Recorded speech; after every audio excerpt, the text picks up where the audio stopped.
பன்னீர்செல்வத்துக்கு மேல ஒன்றும் குறை இல்லை. அவர் ஒழுங்காதான் அவர் போயிட்டு இருந்தாரு. ஆனா சுத்தி இப்ப இருக்கிற கும்பல் இருக்குல்ல அங்க, அதெல்லாம் என்ன பண்ணுது வந்து என்கிட்ட ஒரு வாரம் கூட ஆகல. என்ன வந்து சொல்றாங்க, போயஸ் கடை வீட்டுக்கு வந்து, அம்மா அவர் போக்கு சரியில்லை. என்னையா போக்கு சரியில்லை, அவர் நல்லா தானேயா பண்ணிட்டு இருக்காரு அப்படின்னு நான் சொல்றேன். இல்லம்மா சரியில்லைம்மா, வந்து நீங்க வந்து இப்ப கட்சிக்கு பொதுச் செயலாளர் ஆகணும், நீங்களே வந்து முதலமைச்சர் ஆகணும் அப்படிங்கிற மாதிரி ஒரு கோரிக்கையை கொண்டாந்து காலையில 6 மணிக்கு வருவாங்க, திருப்பி பாத்தீங்கன்னா மத்தியானம் 3 மணிக்கு வருவாங்க, திருப்பி சாயந்தரம் வருவாங்க. இதை நான் வெளியில சொல்லல. இப்போ எனக்கு நீங்க இருந்தாதான் சரியா வரும். அத்தனை பேரும் சேர்ந்துக்கிட்டு நீங்க இருந்தாதான் சரியா வரும், நீங்க இருந்தா சரியா வரும், இவர் இருந்தா சரியா வராது அப்படிங்கிறாங்க.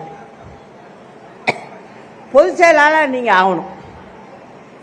இல்லப்பா, நீங்க உங்களுக்குள்ளே ஒருத்தங்க இருங்க, நல்லபடியா நடத்துங்க. அப்படித்தான் நான் ஆரம்பத்திலேயே சொன்னேன். எனக்கு அம்மா இறந்த துக்கம் என்னால மறக்க முடியல, நீங்க நடத்துங்கப்பா அப்படின்னு சொல்றேன். இல்லம்மா நீங்க வந்தாகணுங்கிறாங்க. சரின்னு சொல்லி அதுக்கப்புறம்தான் அவங்களே என்னை வந்து தொந்தரவு பண்ணி பொதுக்குழுவை கூட்டி அங்க என்ன பொதுச் செயலாளரா நியமனம் பண்ணி வீட்டில் கொண்டாந்து கொடுத்து என்ன ஆபீஸுக்கு அழைச்சிட்டு போறாங்க. அதுக்குள்ள பன்னீர்செல்வத்துக்கு என்ன ஆச்சோ தெரியல. அவருக்கே தெரியும், எல்லாரையும் வச்சு ஒன்னா வச்சுதான் பேசுற. என்ன ஆயிடுச்சு, திடீர்னு போய் அம்மா சமாதியில போய் உட்காந்துட்டாரு. போய் உட்காந்து தர்ம உத்தரவுட்டாரு.